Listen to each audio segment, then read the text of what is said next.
اعوذ باللہ من الشیطان الرجیم بسم اللہ الرحمن الرحیم الحمد للہ رب العالمین والصلاة والسلام علی اشرف الانبیاء والمرسلین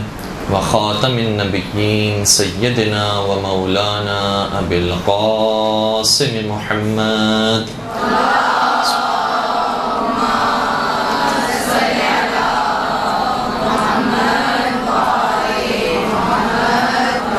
وعلى أهل بيته الطيبين الطاهرين المعصومين المظلومين ولعنة الله على أعدائهم أجمعين۔ آج کی گفتگو کو ہم یہاں سے شروع کر رہے ہیں کہ امام صادق علیہ السلام کے حوالے سے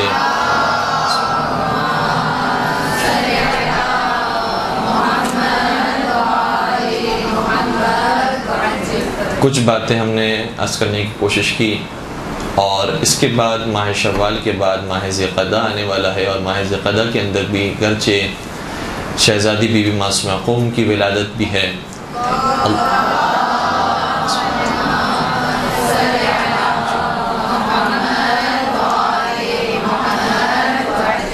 امام رضا علیہ السلام کی ولادت بھی ہے، اور امام محمد تقی علیہ السلام کی شہادت بھی ہے۔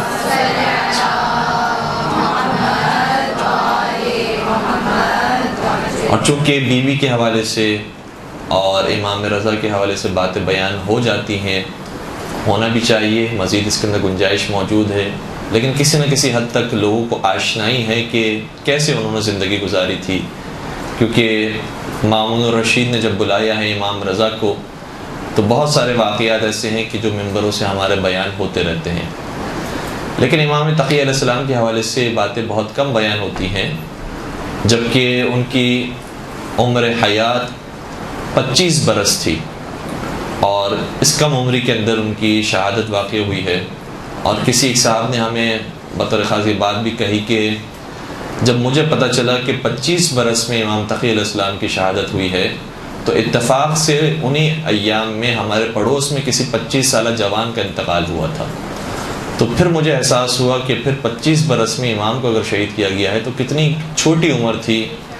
کہ جب امام اس دنیا سے رخصت ہوئے،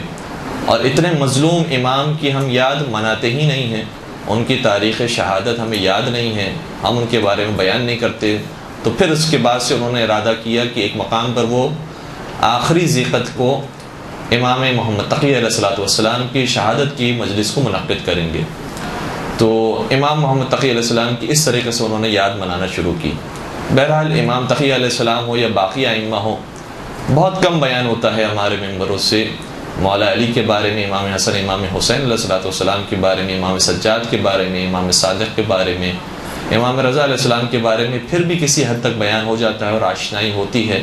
لیکن کچھ باقی ائمہ ایسے ہیں کہ جن کے بارے میں کم بیان کیا جاتا ہے۔ اس کی بھی وجوہات ہیں، ایسا نہیں کہہ سکتے کہ یہ سب جو ہیں وہ غلط کر رہے ہیں اور قصوروار ہیں۔ ممبر سے جو ہمارے یہاں سننے والے لوگ ہوتے ہیں، اس میں ظاہر سی بات ہے کہ ایک بڑی تعداد وہ ہوتی ہے کہ جو مولا کائنات کو پہلا امام نہیں مانتی، خلیفہ بلا فصل نہیں مانتی، لہٰذا ان تک پیغام پہنچانے کے لیے کہ حقیقت میں دین یہ دین ہے، مولا حسین کے ذریعے پتہ چلتا ہے کہ حق کہاں پر ہے، لہٰذا ان کا بیان زیادہ ہوتا ہے۔ لیکن یہاں پر چونکہ درس کی فضا ہے اور لوگ سنتے رہتے ہیں، لہٰذا میرا دل یہ چاہا کہ امام تقی علیہ السلام کے حوالے سے آپ کی خدمت میں چند آرائز کو بیان کریں۔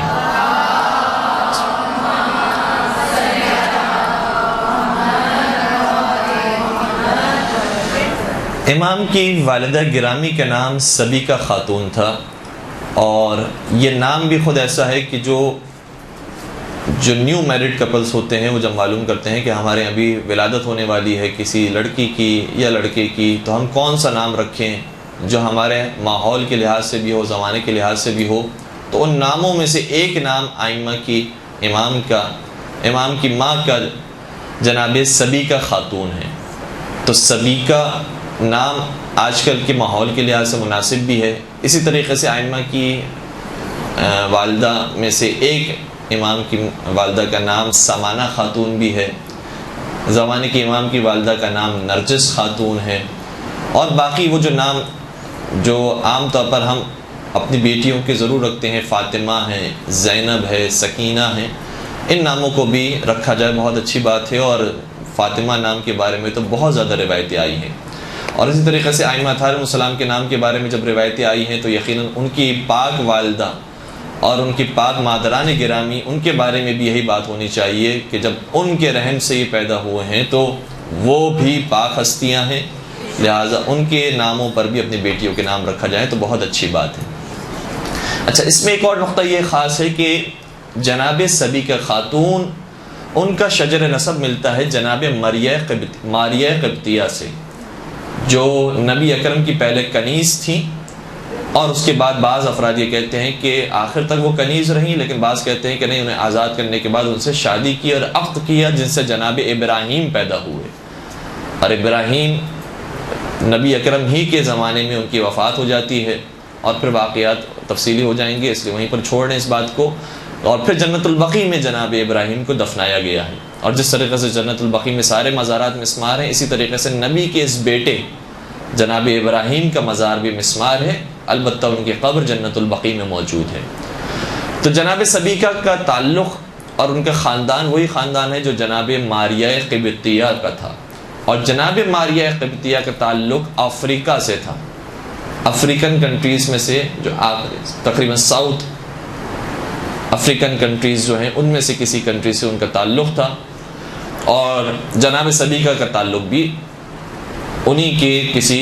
شہر سے اور انہی کے کسی ملک سے ہوتا تھا۔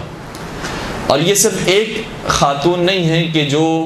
مدینے سے باہر رہتی تھیں اور پھر امام نے اپنے ازدواج میں انہیں لے کر آئے ہیں اور ان سے شادی کی ہے، بلکہ کئی ساری مثالیں ہمارے ائمہ کی زندگی میں ملتی ہیں کہ جب انہوں نے کسی پاک خاتون کا انتخاب کیا ہے تو وہ مدینے کی خاتون کا انتخاب نہیں کیا، کسی سادات خاتون کا، سیدہ خاتون کا انتخاب نہیں کیا، اسلامی ممالک میں رہنے والی خواتین میں سے بھی کسی خاتون کا انتخاب نہیں کیا، یا وہ افریقہ کی کسی خاتون کا انتخاب کیا کہ جو کنیز بنا کر لائی گئی اور ان سے شادی کر لی، یا جیسے جناب نرجس خاتون کے بارے میں ہے کہ روم سے ان کا تعلق تھا اور پھر انہیں کنیز بنا کر لایا گیا، تو روم کا مطلب آج کا یورپ، وہاں سے روم سے ان کا تعلق تھا،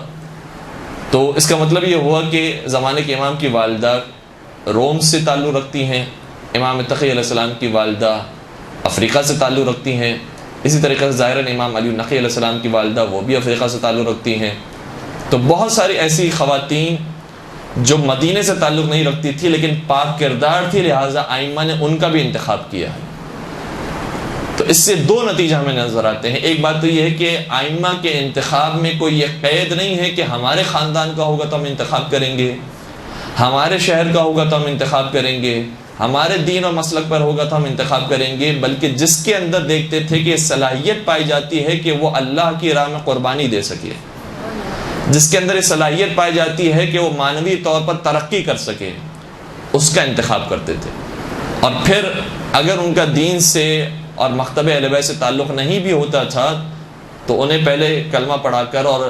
پہلے اسلام لا کر جب مکتب اہل بیت میں شامل کرتے تھے تو پھر انہیں تعلیمات دیتے تھے، حلال و حرام سکھاتے تھے، اور اس کے بعد وہ اس قدر معنوی ترقی پیدا کرتی تھیں کہ پھر انہی سے ہی ایک امام معصوم کی ولادت ہوتی تھی۔ تو ایک بات تو یہ ہے کہ انتخاب امام میں کوئی قید نہیں ہے کہ کس ملک سے ہے، کس گھرانے سے ہے، کس قبیلے سے اور کس قوم سے ہے، پہلی بات یہ۔ دوسری بات یہ ہے کہ جو افریقہ سے مثال کے طور پر ائمہ کی والدہ تعلق رکھتی تھی، یہ ایک بات کی طرف بھی اشارہ ہے کہ بعض محققین یہ کہتے ہیں کہ افریقہ وہ ملک ہے کہ جہاں پر تبدیل ہونے کی گنجائش زیادہ پائی جاتی ہے باقی ممالک کی نسبت، یعنی افریقہ کے لوگ ایسے ہیں کہ جن کا دل نرم ہوتا ہے اور زیادہ محنت کرنے والے افراد ہوتے ہیں، اور کچھ کوالٹیز ان کے اندر ایسی پائی جاتی ہے کہ جو باقی دنیا کے لوگوں کے اندر نہیں پائی جاتی۔ اسی لیے جب شیعت وہاں پر پہنچی ہے آج کے دور میں، اور مکمل اچھے طریقے سے پہنچی ہے کہ جس میں ایک بہت بڑی مثال شیخ زقزاقی کی ہے، تو کتنے لاکھوں کی تعداد میں لوگ شیعہ ہوئے ہیں، اور خود یہ ہم اپنا تجربہ آپ کی خدمت بیان کر رہے ہیں کہ شہر قم کے اندر جہاں طالب علم دنیا جہاں سے آ رہے ہوتے ہیں، پاکستان سے، ہندوستان سے، عراق سے، لبنان سے، شام سے، وہاں پر افریقہ سے آنے والے طالب علموں کی بھی بہت بڑی تعداد ہوتی ہے۔ تو اس کا مطلب یہ ہوا کہ ان کے اندر تبدیلی کی اور حق کی طرف آگے بڑھنے کا رجحان بہت زیادہ پایا جاتا ہے، اور وہ صحیح راستے کو دیکھنے کے بعد اسے اپناتے ہیں، اس پر ڈٹ جاتے ہیں، قائم رہتے ہیں، یہاں تک کہ قربانیاں پیش کرتے ہیں۔ اور پھر آپ اہل بیت علیہ السلام کی زندگی میں دیکھیں، جناب بلال ہوں، جناب فضہ ہوں، جناب جون ہوں، یہ سب ایسے تھے کہ جنہوں نے قربانیاں پیش کی ہیں اہل بیت کی راہ میں۔ تو یہ بھی ایک نقطہ بھی ہے، اور ہمارے ذہن میں بات رہنی چاہیے کہ ہم اپنے پیغام کو محدود نہ کریں کراچی تک یا پاکستان تک یا بعض اسلامی ممالک تک۔ اس پیغام کو جتنا ہم آگے لے کر جا سکتے ہیں لے کر جائیں، اور یاد رکھیں کہ جہاں ہم پیغام کو پہنچائیں گے، چاہے وہ افریقن کنٹریز ہو، چاہے وہ European countries who, American countries who, وہاں پر پہنچنے کے بعد وہ واقعی جب حق کو دیکھتے ہیں کہ حق یہاں پر ہے، اور زندگی کا فلسفہ انہوں نے جو دیا ہے وہ بہترین فلسفہ ہے، انہوں نے جو مقصد حیات دیا ہے وہ بہترین ہے، تو اس کے بعد بہت سارے لوگ تبدیل ہوتے ہیں اور مکتب اہل بیت کو قبول کرتے ہیں۔ اس لیے یہ ہمارے آپ کے لیے پیغام ہے کہ اگر کوئی کام کرنا چاہے اور ان کا سفر باہر کی طرف ہوتا بھی ہے تو وہاں پر بہت اچھے طریقے سے مکتب اہل بیت کو عام کر سکتے ہیں۔ درود پڑھ دیجئے محمد و آل محمد۔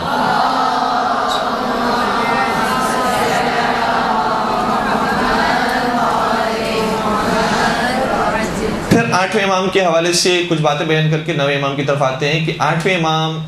ایک طویل عرصے تک ان کے یہاں کسی اولاد کی ولادت نہیں ہوئی، کسی بیٹے کی ولادت نہیں ہوئی تھی ان کے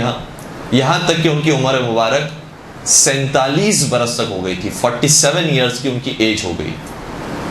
اور اس وقت جا کر 9ویں امام کی ولادت ہوتی ہے۔ اور بعض افراد یہ بھی کہتے ہیں کہ 8ویں سرکار کے صرف ایک ہی بیٹے تھے 9ویں امام، البتہ اس کے اندر اختلاف رائے پایا جاتا ہے، بعض کہتے ہیں کہ نہیں دوسرے بھی تھے، اور اسی وجہ سے ایک خیال یہ بھی ہے کہ جتنے بھی تقوی سادات ہوتے ہیں وہ ہمیشہ رضوی سادات بھی ہوتے ہیں، لیکن بعض افراد اس نظریے کو قبول نہیں کرتے، کہتے ہیں کہ نہیں اور بھی اولاد تھی اور رضوی سادات اور ہیں، تقوی سادات اور ہیں۔ ایسا نہیں ہم کہہ سکتے کہ جتنے بھی تقوی سادات ہوتے ہیں سب کے سب رضوی سادات بھی جتنے تقوی سادات ہیں وہ تو رضوی سادات ہوں گے، لیکن جتنے بھی رضوی سادات ہیں وہ بھی تقوی سادات ہوں، یہ ضروری بات نہیں ہوتی، کیونکہ امام رضا علیہ السلام کی اور بھی اولاد تھی، ممکن ہے کہ ان کے ذریعے وہ رضوی کہلاتے ہوں۔ تو 47 برس تک کوئی فرزند موجود نہیں تھا، لہٰذا ایک فرقہ جو چھٹے امام کے زمانے سے پیدا ہونا شروع ہوا اور آہستہ آہستہ اس نے رواج پانا شروع کیا، اور وہ شیعہ اثنا عشری کے مقابلے میں کھڑا ہوا تھا،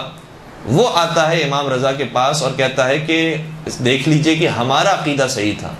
کیونکہ آپ کے یہاں کسی فرزند کی ولادت نہیں ہوئی، آپ تو 12 امام کے قائل ہیں،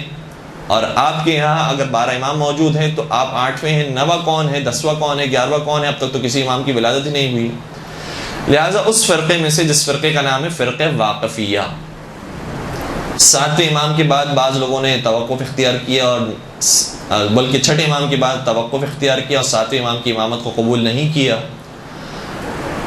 پھر بعض ایسے تھے جنہوں نے قبول کر بھی لیا لیکن پھر 8ویں امام کی امامت کو قبول نہیں کیا۔ لیکن جب یہ 8ویں امام کے زمانے میں پہنچتے ہیں امام کے پاس اور کہتے ہیں کہ ہم جس عقیدے پر ہیں وہ درست ہے، اور آپ نعوذ باللہ سچے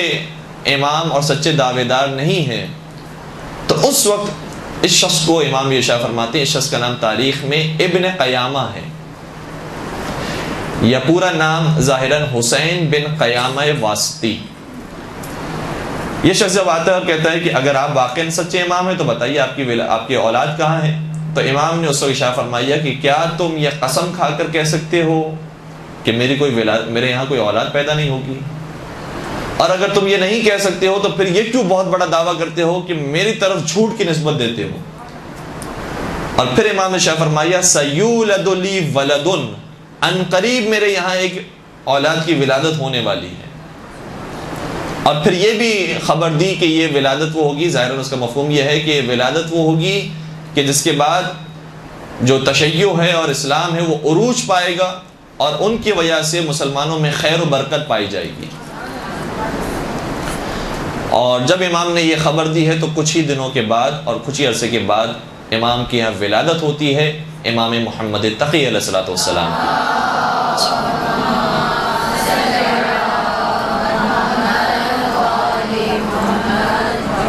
اچھا ولادت تو ہو گئی ہے لیکن ابھی بھی ان کی عمر مبارک تو بہت چھوٹی ہے، کم سن ہے. اگر اب بھی جو 8ویں امام ان کی شہادت واقع ہو جاتی ہے تو ایک کم سن امام کیسے رہبری کر سکتا ہے اور کیسے امامت کر سکتا ہے اتنی بڑی تعداد میں شیعوں کی، اتنی بڑی تعداد میں مسلمانوں کی؟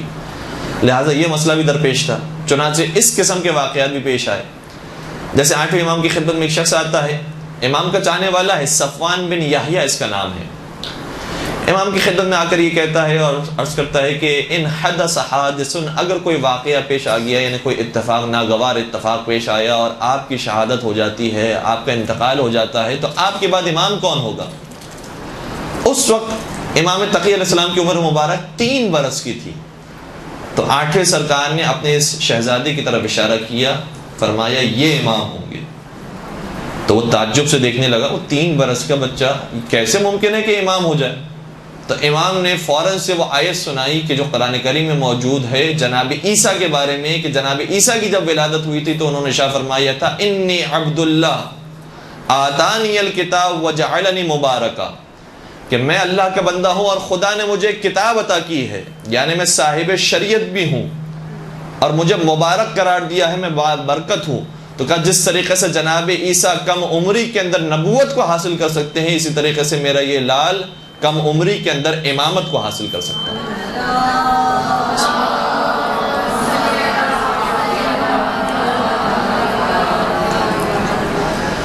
تو امام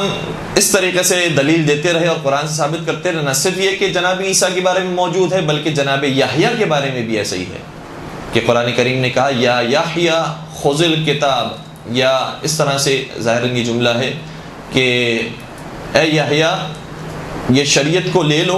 اور ہم نے تمہیں حکمت عطا کی ہے، یا بعض افراد نے اس کا حکومت بھی ترجمہ کیا ہے، یعنی نبوت ترجمہ کیا ہے کہ ہم نے تمہیں نبوت عطا کی ہے. تو جناب یحییٰ بھی کم سنی میں نبی ہوتے ہیں، جناب عیسیٰ بھی کم سنی میں نبی ہوتے ہیں. اس کا مطلب خدا اگر اپنا نمائندہ بنانا چاہے کسی کو تو پھر وہ یہ نہیں دیکھتا کہ کون بڑا ہے کون چھوٹا ہے، اپنا نمائندہ کسی بچے کو اور چھوٹے کم عمر کے شخص کو بھی بنا سکتا ہے، اور اپنا نمائندہ کسی بڑی عمر کے شخص کو بھی اور ایک جوان انسان کو بھی بنا سکتا ہے. لہذا خدا کے یہاں عہدہ نبوت کے اندر، عہدہ امامت کے اندر عمر کی کوئی قید نہیں ہے.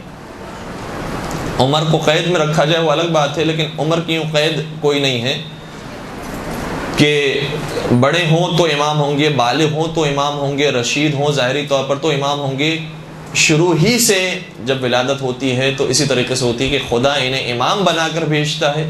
خدا انہیں نبی بنا کر بھیجتا ہے. اور پھر یہ ہماری دلیل بھی ہے کہ جب آل رسول کم عمری میں عہدہ الہی کو پا سکتے ہیں تو کیسے ممکن ہے کہ نبی اکرم 40 برس سے پہلے تک اس عہدے سے محروم رہے ہوں؟ تو وہ بھی عہدہ الہی رکھتے تھے لیکن اظہار فرمایا ہے انہوں نے 40 برس کی عمر میں.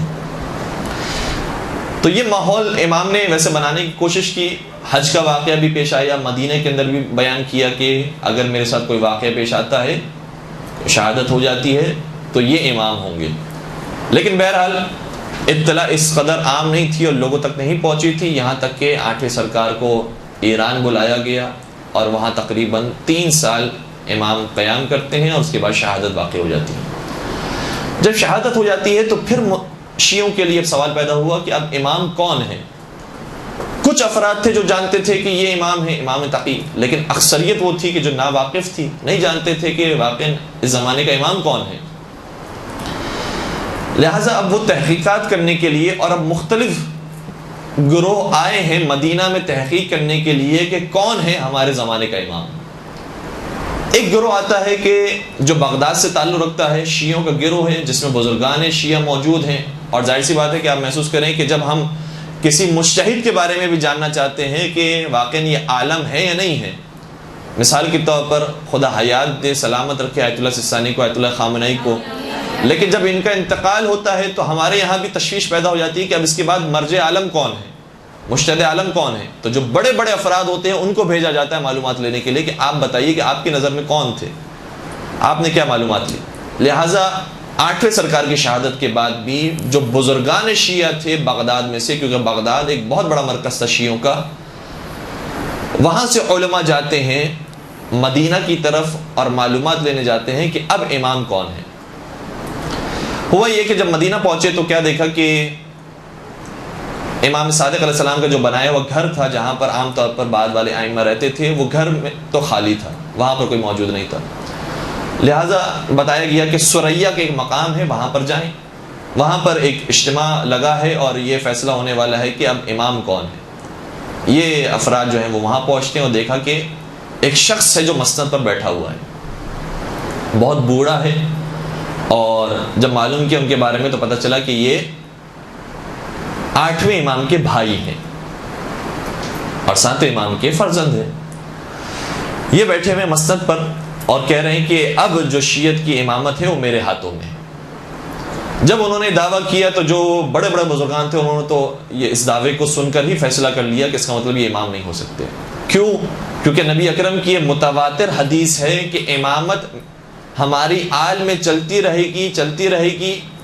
اور یہ کبھی بھی 2 بھائیوں کو نصیب نہیں ہوگی سوائے حسن اور حسین کے۔ اللہم صلی اللہ علیہ وسلم۔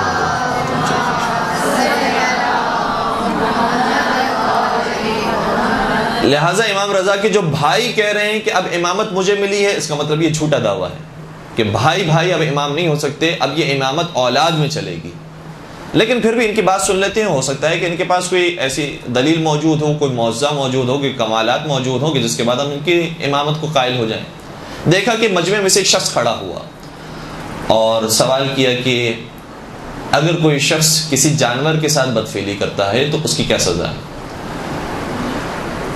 انہوں نے جواب دیا کہ اس کے ہاتھوں کو کاٹ دیا جائے اور اسے جو سزا ہے وہ حد جاری کی جائے اور پھر 1 سال تک اسے جلا وطن کر دیا جائے۔ انہوں نے جواب دیا۔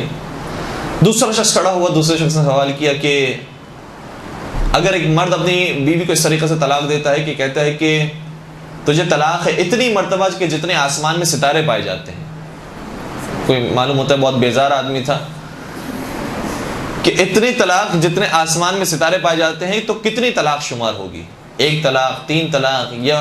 3 سے بھی زیادہ، کیونکہ 3 کے بعد 6 کا مرحلہ آتا ہے، 6 کے بعد 9 کا مرحلہ آتا ہے، یہاں تک کہ حرام ابدی ہو جاتی، تو کتنی طلاق شمار ہوگی؟ کہا کہ جب یہ کہا ہے کہ تعداد جتنی آسمان میں ستاروں کی پائی جاتی ہے اتنی تعداد میں طلاق ہے تو کم از کم 3 تو پائے جاتے ہیں ستارے، لہٰذا 3 طلاقیں ہو جائیں گی۔ یہ انہوں نے جواب دے دیا۔ ابھی یہ جواب دے رہے تھے اور سلسلہ جاری تھا سوال و جواب کا، اتنے میں ایک کم سن نورانی شخصیت تشریف لائے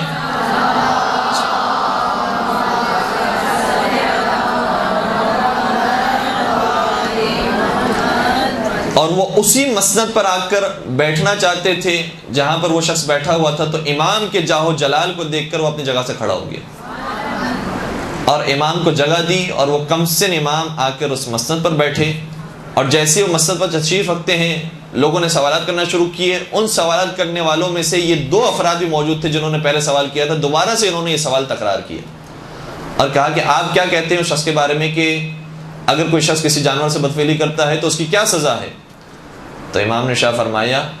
کہ ایسی صورت میں اگر اس کی زوجہ موجود ہوگی تو پھر اسے سنسار کیا جائے گا، یہ اس کی سزا ہے، اور اگر زوجہ موجود نہیں ہے، ان کی شادی شدہ نہیں ہے، اور کوئی شخص اس طریقے سے بدفعلی کرتا ہے تو اس پر حد جاری ہوگی، اور پھر اس جانور کو بھی بیابان میں ڈال دیا جائے گا، بیابان کی طرف بھیج دیا جائے گا تاکہ اس سے مزید تولید نہ ہو سکے اور اس سے کوئی استفادہ نہ کر سکے، کیونکہ استفادہ کرنا پھر اس جانور سے حرام ہوتا ہے یہاں تک کہ وہ بیابان میں جانے کے بعد مر جائے۔ پھر امام نے ایک عجیب بات کہی، پھر امام نے شاہ فرمایا اور وہ جواب جو کسی سے تم نے سنا ہے کہ کسی نے یہ کہا کہ اس کے ہاتھوں کو کاٹا جائے گا اور اس پر حد جاری کی جائے گی اور اسے 1 سال کے لیے جلا وطن کر دیا جائے گا، یہ سوال وہ ہے کہ جو ہمارے والد سے کیا گیا تھا، لیکن وہ سوال کچھ اور تھا۔ جواب سننے والے نے صرف جواب کو سنا اور سوال کو نہیں سنا، اور تمہارے سوال کے جواب میں وہی جواب دے دیا کہ جو دوسرا سوال کے جواب میں ہونا چاہیے تھا۔ وہ سوال ہمارے والد صاحب سے، ہمارے والد بزرگوار سے کیا گیا تھا کہ اگر کوئی شخص ایک خاتون کے دفن ہونے کے بعد نبش قبر کرتا ہے اور اس کے ساتھ منہ کالا کرتا ہے تو پھر ایسی صورت میں اس کی سزا کیا ہوگی؟ تو پھر امام نے ہمارے والد نے ارشاد فرمایا تھا کہ چونکہ اس نے چوری بھی کی ہے لہٰذا اس کے ہاتھوں کو کاٹا جائے گا، اور اس نے وہ برا فعل انجام دیا ہے لہٰذا اس پر حد بھی جاری ہوگی۔ تو وہ جواب ہے اس سوال کے جواب میں کہ جس نے چوری کی ہو، یہاں پر تو کوئی چوری ہی نہیں ہے تو پھر ہاتھ کس بات کاٹے جائیں گے؟ پھر دوسرا سوال اس شخص نے کیا کہ یہ بتائیں کہ اگر کوئی شخص اس طریقے سے طلاق دیتا ہے کہ طلاق ہے میری بیوی کو جتنے آسمان میں ستارے پائے جاتے ہیں، تو کتنی طلاقیں ہوں گی؟ تو امام نے ارشاد فرمایا کہ دیکھو قرآن کریم میں جب طلاق کے بارے میں باتیں بیان کی ہیں سورہ طلاق کے اندر، تو وہاں کچھ شرائط کو بیان کیا ہے، ان شرائط کا خیال رکھنا ضروری ہے، اور ان شرائط میں سے ایک شرط یہ ہے کہ مذاق میں طلاق نہ دی جائے، اور جس نے اس طریقے سے طلاق دی ہو اور اس کا مذاق کا ارادہ ہو تو پھر یہ طلاق ہی شمار نہیں ہوتی، کیونکہ اس زمانے میں یہ بھی ایک طریقہ تھا کہ کئی چیزوں سے، اور یہ نبی اکرم کے زمانے میں بھی رہا ہے کہ ازواج کو تکلیف پہنچانے کے لیے مختلف کام کیے جاتے تھے، جس میں سے ایک طریقہ یہ ہوتا تھا کہ مذاق میں بھی اس طریقے سے طلاق کے صیغے جاری کر دیے جاتے تھے تاکہ حرام ہو جائے اور نان و نفقہ ساقط ہو جائے اور دوسرے مسائل پیدا ہو جائیں۔ تو اگر کسی نے مذاق میں یہ طلاق دی ہے تو قرآن کریم کی آیت کے مطابق یہ طلاق ہی شمار نہیں ہوتی۔ ایک درود پڑھ دیجئے محمد و آل محمد۔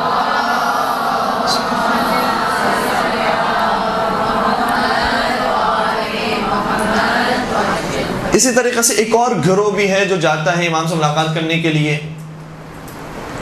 اور یہ ایک واقعہ نہیں ہے، اس طرح سے بہت سارے واقعات ہیں، بس میں ایک اور واقعے کو بیان کر کے بات کو آگے بڑھا دوں کہ ایک اور گروہ جاتا ہے سوالات کرنے کے لیے امام سے، اور امام کی خدمت میں پہنچتا ہے، سوالات کرتا ہے۔ اس میں سے ایک شخص ایسا ہے جو یہ کہتا ہے کہ میرے بھی سوالات تھے اور میں 10 سوالات لے کر گیا تھا امام کی خدمت میں کہ میرے 10 سوالات کے جوابات امام دے دیں۔ اگر 10 کے 10 کے جوابات دے دیے امام نے تو پھر میں امام سے ایک دعا کرواؤں گا کہ میرے یہاں اب تک کسی بیٹے کی ولادت نہیں ہوئی ہے، آپ دعا کریں کہ مجھے اولاد نرینہ نصیب ہو، اور وہ میرے لیے جب دعا کریں گے تو انشاءاللہ وہ میری دعا قبول ہوتی ہے، تو پھر میں یقیناً سمجھ جاؤں گا کہ یہ امام ہے۔ اس نیت سے یہ پہنچا اور دیکھا کہ مجمع سوالات کر رہا تھا، اتنے میں یہ کھڑا ہو گیا اور ابھی سوالات کرنا ہی چاہتا تھا کہ امام نے اس کے نام سے اس کو پکارا اور کہا اے اسحاق، تیرے یہاں ایک بیٹے کی ولادت ہوگی تو اس کا نام احمد رکھنا۔ اور بس میں نے تو یہ جواب سنا، میں اپنے سوالات کو بھول گیا، اور کچھ عرصے کے بعد جب میں نے دیکھا تو میرے یہاں بیٹے ہی کی ولادت ہوئی تھی اور میں نے اس کا نام احمد رکھا۔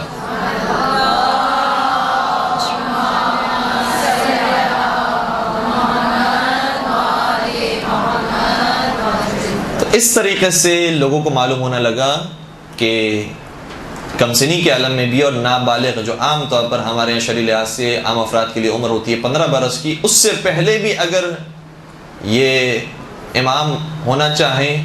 اور ان کو امامت ملنا چاہے تو امامت مل سکتی ہے، اس کے اندر کوئی قباحت موجود نہیں ہے، کوئی حرج موجود نہیں ہے، اور انہوں نے دلیلوں کے ذریعے، معجزات کے ذریعے ہمیں ثابت کیا ہے کہ یہ اس زمانے میں امام تھے۔ اچھا، وہ واقعہ بھی آپ کی خدمت بیان کروں گا اور اس واقعے کو میں پھر آگے بڑھاؤں گا، کیونکہ بہت ساری باتیں ایسی ہیں کہ جو آپ کی یقیناً سنی ہوئی ہے، لہٰذا ان باتوں کو میں تکرار نہیں کرنا چاہتا۔ کہ جب 8 سرکار کی شہادت ہو گئی اور نویں امام کو مدینہ سے بغداد بلایا ہے مامون الرشید نے، اور ابھی بغداد پہنچے نہیں تھے کہ مامون کا سفر تھا، اور اس سفر کے دوران دیکھا کہ سارے بچے بھاگ گئے اور ایک بچہ کھڑا رہا جو نویں امام تھے، اور پھر گفتگو ہوئی یہاں تک کہ دوبارہ سے مامون رشید آیا اور اپنے ہاتھوں میں ایک چھوٹا سا پرندہ لے کر آیا تھا اور چھپا کر لایا تھا، اور امام نے بیان کیا تھا کہ جو حاکمان وقت ہوتے ہیں وہ وارثان امامت سے سوال کرتے ہیں کہ ان کے ہاتھوں میں کیا ہے، اور پھر امام نے پوری تفصیل بیان کی تھی کہ تم یہ پرندہ کیسے اور کہاں سے لے کر آئے ہو۔ یہ واقعہ آپ کو سنا ہوا ہے۔ اس کے بعد پھر امام کو دربار میں لے کر آئے، دربار میں لانے کے بعد جب شادی ہونے کا وقت آیا اور امام کا نکاح خود مامون کی بیٹی ام الفضل سے ہونے کا وقت آیا، تو بہت سارے عباسی خلفاء اور عباسی یعنی جو بزرگان تھے انہوں نے اعتراض کیا کہ تم کیا کر رہے ہو کہ یہ خلافت آہستہ سے پھر علویوں میں چلے جائے گی، مولا کائنات کی اولاد میں آل علی میں چلے جائے گی، ابھی ہمارے پاس موجود ہے بنی عباس، آل عباس کے پاس موجود ہے، یہ آل علی میں چلے جائے گی، لہٰذا تم یہ کام نہ کرو کہ اپنی بیٹی کی شادی ان سے کرو۔ تم نے پہلے بھی یہ غلطی کی تھی کہ امام رضا کو ولایت عہدی دے دی تھی، اور اپنے بعض روایتوں کے مطابق بہن کی شادی ان سے کی تھی، یا بعض کے مطابق بیٹی کی شادی ہی کی تھی ان سے، اور اب ام الفضل کی شادی بھی تم کرنا چاہتے ہو نوے امام سے، جبکہ دوسری طرف سے وہ چھوٹے بھی ہیں، کم سن بھی ہیں، تو کیوں تم ہمارا مذاق اڑا رہے ہو؟ کیوں تم ہماری طرف لوگوں کو انگلیاں اٹھانے کا موقع دیتے ہو؟ کیا تم نہیں چاہتے کہ آل عباس کے اندر، بنی عباس کے اندر حکومت رہے؟ تو ایک جواب بڑا عجیب ہے کہ جو اس وقت مامون رشید نے دیا، کہا کہ یاد رکھو یہ بچہ ایسا ہے کہ دنیا میں جتنے اہل فضل پائے جاتے ہیں اور جتنے اہل علم پائے جاتے ہیں، ان میں سب سے زیادہ اہل فضل و اہل علم یہ بچہ ہے۔ اور آگے جو فرمایا اور کہنے لگا کہ وَالْأُعْجُوبَةُ فِي ذَلِكَ یا وَالْأُعْجُوبَةُ لَهُ ذَلِكَ، ظاہراً یہ الفاظ ہیں، اور جس کو ہم کہتے ہیں کبھی کبھار ایسا شخص ہے کہ جو مسٹیریس ہے، یعنی عجوبہ ہے، جو عام افراد سے بالکل الگ ہے، ایسا شخص میں نے ابھی تک دنیا میں نہیں دیکھا۔ مامون الرشید کی زبانی جملہ نکلا، کہنے لگا کہ یہ بچہ وہ ہے کہ جو دنیا کے تمام بچوں سے منفرد ہے۔ اعجوبہ یہ عربی زبان کا لفظ ہے کہ واقعاً یہ ایسا شخص ہے کہ جو باقی دنیا کے بچوں سے مختلف ہے۔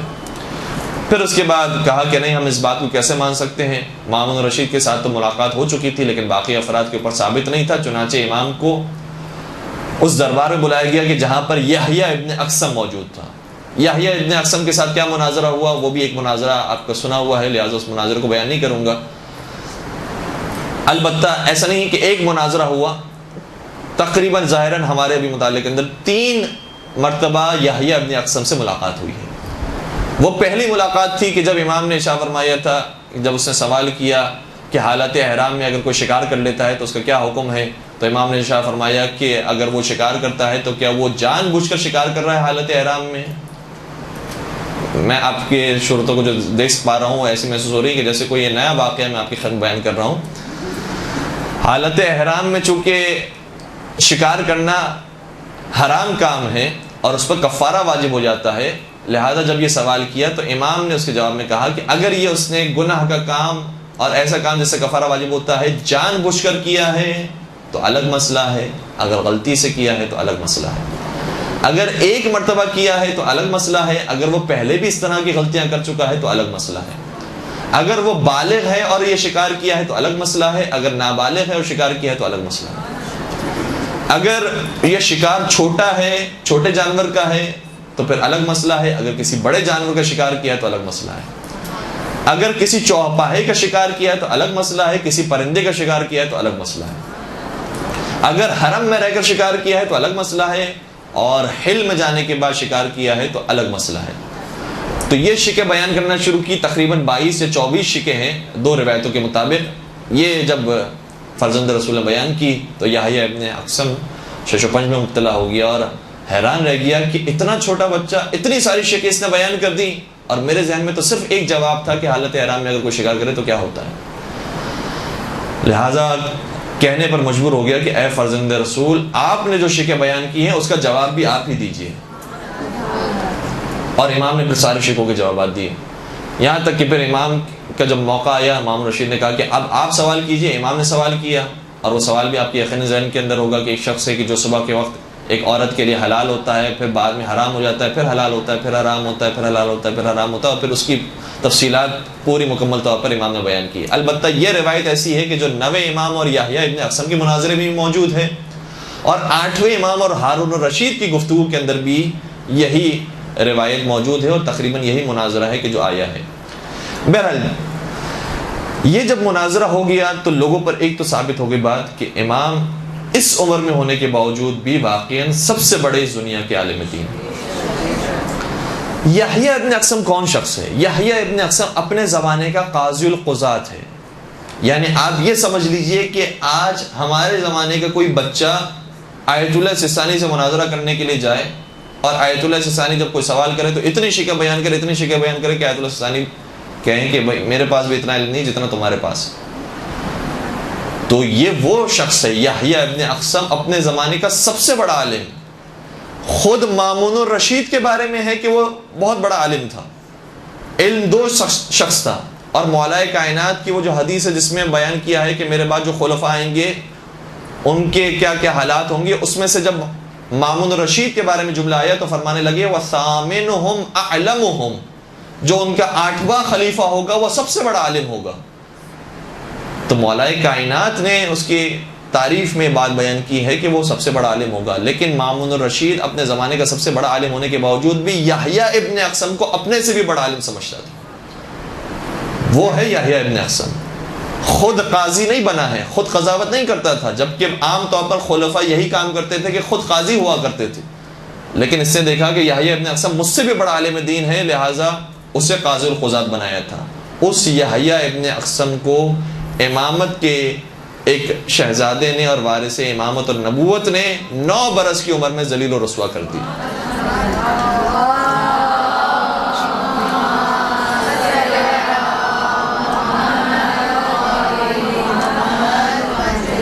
جب یہ واقعہ ہو گیا، امام کو پیشکش کی گئی کہ اب آپ میری بیٹی سے شادی کریں، اور پھر امام نے خطبہ نکاح پڑھا ہے۔ عام طور پر اس خطبہ نکاح کو بھی بیان کیا جاتا ہے، اس کے ترجمے کو بیان کیا جاتا ہے، لہذا اس تفصیل میں نہیں جاؤں گا، اور یہ بات البتہ میں ضرور بیان کروں گا کہ کیوں امام نے قبول کر لیا اس رشتے کو۔ اگر منع کر دیتے، انکار کر دیتے تو بہت اچھا ہوتا، اس موقع پر مامون رسوا ہو جاتا۔ امام نے کیوں قبول فرمایا؟ دیکھیں، یہی سوال وہ ہے کہ جو نبی اکرم کے حوالے سے بھی کیا جاتا ہے کہ بعض ازواج ایسی تھیں کہ جو ان سے خیانت کرنے والی تھیں، ان کی باتوں کو نہیں ماننے والی تھی، پھر ان سے نکاح کیوں کیا، ان سے شادی کیوں کی؟ اگر نہیں کرتے تو سب سے بہتر ہوتا، یہ معاملہ ہی ختم ہو جاتا، ہمیں پھر جوابات دینے کی ضرورت ہی پیش نہیں آتی۔ تو بہت ساری وجوہات میں سے ایک وجہ شاید ہو سکتا ہے، اہم ترین وجہ یہ ہو کہ جب تاریخ عرب کو ہم پڑھتے ہیں اور عربوں کے اس زمانے کے حالات کو ہم پڑھتے ہیں، بلکہ شاید آج بھی یہ رسم موجود ہے عربوں کے اندر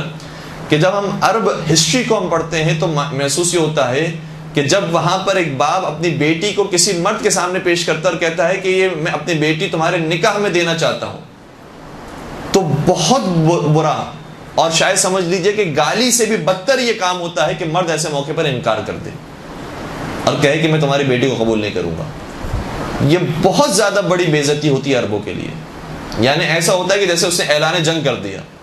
کہ اگر میری بیٹی کا رشتہ قبول نہیں کیا اس کا مطلب یہ مجھے مانتا ہی نہیں اور مجھ سے دشمنی رکھتا ہے۔ لہٰذا نبی اکرم نے بھی جب یہ افراد آئے اپنی بیٹیوں کو لے کر کہا کہ ہماری بیٹیوں سے شادی کریں، تو نبی اکرم اس اعتبار سے مجبور ہو گئے کیونکہ اگر اس موقع پر انکار کرتے تو انکار کرنا اعلان جنگ کے مقابلے پر، اعلان جنگ کے برابر ہوتا، لہٰذا نبی اکرم نے ایسے موقع پر قبول کیا ہے ان کے رشتوں کو۔ چنانچہ امام تقی علیہ السلام بھی اور باقی ائمہ بھی اگر کبھی آپ کو تاریخ کے اندر ایسی مثالیں ملتی ہیں تو اس لیے قبول کیا ہے ان کے رشتوں کو، کیونکہ جب باپ اپنی بیٹی کو پیش کر رہا ہوتا ہے کہ میری بیٹی کا رشتہ قبول کر لیں، تو ایسے موقع پر عربوں کے یہاں انتہائی برا سمجھا جاتا ہے کہ اس رشتے کو رد کر دیا جائے، اور جیسے میں نے عرض کیا کہ گالی سے زیادہ بے عزتی شمار کی جاتی ہے۔ تو اس لیے امام نے بھی ایسے موقع پر اس رشتے کو قبول کیا۔ ایک بات یہ ہے، دوسری بات یہ ہے کہ امام 9 برس کے ہیں۔ 9 برس کے ہونے کے بعد جب مامون الرشید کی بیٹی سے نکاح کریں گے اور کچھ عرصے ان کے دربار میں رہیں گے، گفتگو ہوگی، مناظرے ہوں گے، اور ان کی وجہ سے انہیں ایکسپوجر ملے گا کہ لوگ آ کر حیران ہوں گے کہ اتنے چھوٹے سے داماد کو اپنی بیٹی کو دے دیا گیا ہے، تو پھر جب اتنے سارے واقعات اور اتنے سارے مناظرے ہوتے جائیں گے تو امام کی شہرت اس طریقے سے ہو سکے گی۔ ورنہ اگر امام مدینہ میں ہوتے اور اپنی ہی زندگی گزارے ہوتے تو کوئی جانتا بھی نہیں کہ یہ امام ہے، اور امام جو اپنا فیض پہنچانا چاہتے تھے وہ فیض نہیں پہنچا پاتے۔ مدینہ میں امام وہ خدمت دین کی نہیں کر سکتے تھے کہ جو بغداد میں آنے کے بعد اور اس طریقے سے رشتے کو منسلک ہونے کے بعد کر سکتے تھے، لہٰذا امام نے اس رشتے کو قبول کیا۔ جس طریقے سے 8ویں امام کے بارے میں بھی یہ بات ملتی ہے کہ مدینہ میں رہنے کے بعد وہ اتنی خدمت نہیں کر سکتے تھے جتنی ولی عہدی قبول کرنے کے بعد اور خراسان میں جانے کے بعد کر سکتے تھے۔ آپ کو شاید جتنی بھی روایتیں ملیں گی 8ویں سرکار کی، اس میں سے 80% یا شاید کہنا چاہیے 90% روایتیں ہماری کتابوں میں وہ موجود ہیں کہ جو امام کی خراسان میں آنے کے بعد امام نے روایتیں بیان کی، جبکہ امام کی زندگی کا اکثر حصہ مدینے میں گزرا تھا، لیکن مدینے میں وہ علم کے طالب موجود نہیں تھے، اہل بیت کے وہ چاہنے والے موجود نہیں تھے، اور اہل بیت سے روایتیں بیان کرنے والے موجود نہیں تھے کہ جو خراسان میں موجود تھے. لہٰذا جس طریقے سے امام رضا نے مدینے کو چھوڑا تھا اس میں یہ مصلحت تھی، اسی طریقے سے امام تقی علیہ السلام نے اس رشتے کو قبول کیا تاکہ زیادہ سے زیادہ مسلمانوں تک اور مومنین تک پیغام پہنچ سکے. تیسری وجہ شاید اس طرح وہ اہم ترین وجہ ہو، وہ یہ تھی کہ امام کے اس رشتے کو قبول کرنے کی وجہ سے جو شیعوں کے اوپر پہلے ظلم ہو سکتا تھا، اگر امام اس رشتے کو رد کر دیتے اور قبول نہیں کرتے تو جتنے مظالم شیعوں کے اوپر اور شیعان علی کے اوپر ڈھائے جا سکتے تھے ان مظالم کو روکا ہے امام نے اس شادی کے ذریعے. کیونکہ اب دوستی ہو چکی ہے، اب ہمارے ہی رشتہ دار ہیں یہ، لہٰذا کیسے ممکن ہے کہ ان کے چاہنے والوں کو کوئی تکلیف پہنچائے. لوگ شکایت کیا کرتے تھے امام رضا علیہ السلام سے، امام تقی علیہ السلام سے، لہٰذا اس طریقے سے شیعہ محفوظ ہوئے ہیں اس رشتے کی وجہ سے. اور آپ یہ بھی محسوس کریں گے کہ جب ایران کی زیارتوں پر ہم جاتے ہیں، عراق کی زیارتوں پر جاتے ہیں، بالخصوص ایران کی زیارتوں میں نقطہ زیادہ ہمیں سمجھ میں آتا ہے کہ جتنے امام زادے وہاں پر موجود ہیں اور جن کی ہم زیارتیں کرتے ہیں ان کی اکثریت وہ ہے کہ جو امام رضا علیہ السلام کی ہجرت کے بعد ایران میں آئی ہے.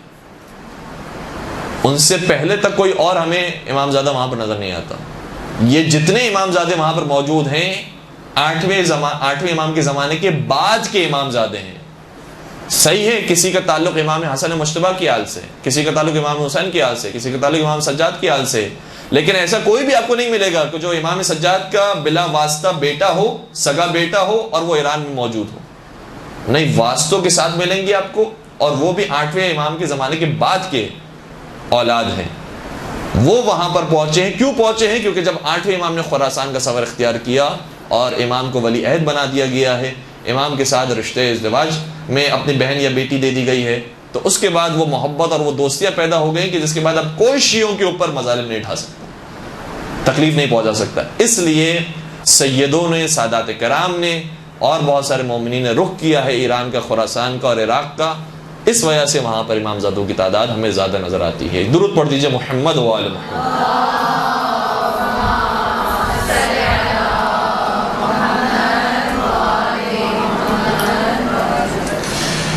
یحییٰ ابن اقسم کے اور بھی مناظرے ہوئے ہیں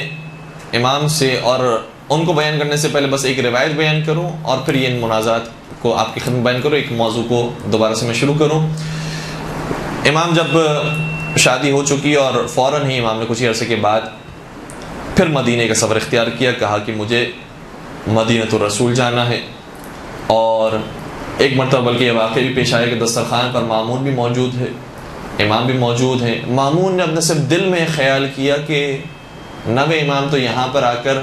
بہت خوش ہو گئے ہوں گے کہ انہیں بڑے اچھے کھانے مل رہے ہیں، بہت اچھے انتظامات یہاں پر موجود ہیں، اچھے جو ہیں وہ نوکر چاکر سب کچھ موجود ہیں، تو بہت یہاں پر رہنے کے بعد اب کہاں کسی کا دل چاہے گا کہ وہ مدینہ جائے اور اپنے جد کے گھر میں رہے.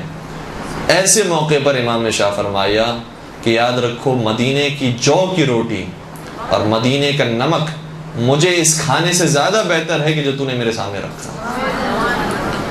جبکہ ابھی اس کے دل میں صرف خیال آیا تھا، زبان پہ جملے جاری نہیں ہوئے تھے، اور امام نے یہ جواب دیا اور اس کے بعد مدینے کا سفر اختیار کیا. روایت یہ کہتی ہے کہ جب مدینے کا سفر اختیار کر رہے تھے تو جس راستے کو اختیار کیا ہے، بغداد سے شارع کوفہ کی طرف گئے اور شارع کوفہ سے مسیب کی طرف گئے. مسیب کے مقام پر جب پہنچے تو دیکھا کہ مغرب کا وقت ہو گیا ہے، لہٰذا امام نے ایک درخت کے نیچے وضو کیا. وضو کرنے کے بعد مغرب کی نماز پڑھی. نماز پڑھنے کے بعد 4 رکعت نافلہ نماز پڑھی. نماز کے بارے میں بھی موجود ہے کہ پہلی رکعت میں الحمد کے بعد سورہ نصر کی تلاوت کی، دوسری رکعت میں الحمد کے بعد سورہ توحید کی تلاوت کی. اور یہ بھی مراجعین کے فتاوی میں ملتا ہے کہ انسان کو چاہیے کہ مغرب کی جب نماز پڑھے تو الحمد کے بعد سورہ نصر کی تلاوت کرے. سورہ نصر چھوٹا سورہ بھی ہے اور اس کا ثواب بھی ہے مغرب کی نماز میں تلاوت کرنے کا. اسی طریقے سے نماز عصر کے بارے میں بھی یہی فتویٰ ہے مراجعین کا کہ پہلی رکعت میں الحمد کے بعد سورہ نصر کی تلاوت کرنی چاہیے، اور دوسری رکعت میں امام نے پھر الحمد کے بعد سورہ توحید کی تلاوت کی. یہ بھی مراجعین کا فتویٰ ہے کہ سورہ توحید کی تلاوت دوسری رکعت میں کم از کم کرنا چاہیے، یعنی یہ مستحبات ہیں. جب نماز مغرب پڑھ لی اس کے بعد 4 رکعت نماز نافلہ انجام دی اور پھر سفر اختیار کرنا شروع کیا. ابھی سفر کے لیے کچھ قدم آگے بڑھائے تھے، لوگوں نے کہا کہ جس درخت کے نیچے آپ نے رہ کر وضو کیا تھا، آپ کے وضو کرنے کی برکت سے وہ خشک درخت میوے دار درخت میں تبدیل ہو گیا۔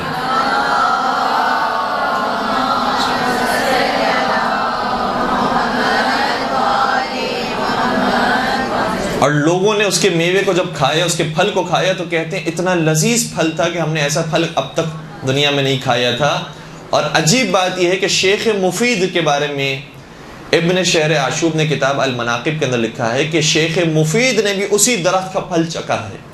اور کہتے ہیں کہ میں نے اس پھل کو چکھا اور واقعاً وہ اتنا لذیذ پھل تھا کہ اس سے پہلے میں نے ایسا کوئی لذیذ پھل نہیں چکھا تھا۔ تو امام کے اس طریقے سفر ہوتا ہے، اور پھر امام مدینے میں جاتے ہیں، اور مدینہ جانے کے بعد پھر وہ جو واقعات جو میں پہلے بھی عرض کر چکا کہ لوگ آئے ہیں معلومات کرنے کے لیے کہ کیا واقعاً یہ امام ہے، اور پھر امام نے دوسرا نکاح بھی فرمایا۔ پہلے نکاح سے تو کوئی اولاد نہیں ہوئی تھی، جس طریقے سے نبی اکرم نے جب ان عورتوں سے نکاح کیا تھا تو ان کی کوئی اولاد نہیں تھی، اسی طریقے سے ام فضل کی یہاں بھی کوئی اولاد نہیں تھی، لیکن جب اپنے ہی مدینہ کے اندر رہنے کے بعد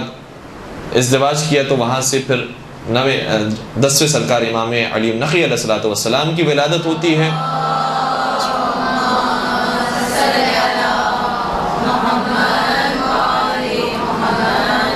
اور پھر 10ویں امام کے زمانے میں بھی یہی واقعہ پیش آیا کہ 10ویں امام کو بھی کم عمری کے اندر امامت ملی ہے،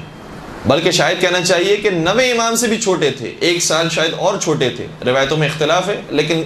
اکثر یہ کہتے ہیں کہ 1 سال 9ویں امام سے بھی چھوٹے تھے۔ یعنی اگر 8 برس میں 9ویں امام کو ملی ہے امامت تو 7 برس میں 10ویں امام کو ملی، اور اسی طریقے سے 12ویں سرکار کو بھی جب امامت ملی تو وہ 5 برس کے تھے۔ لیکن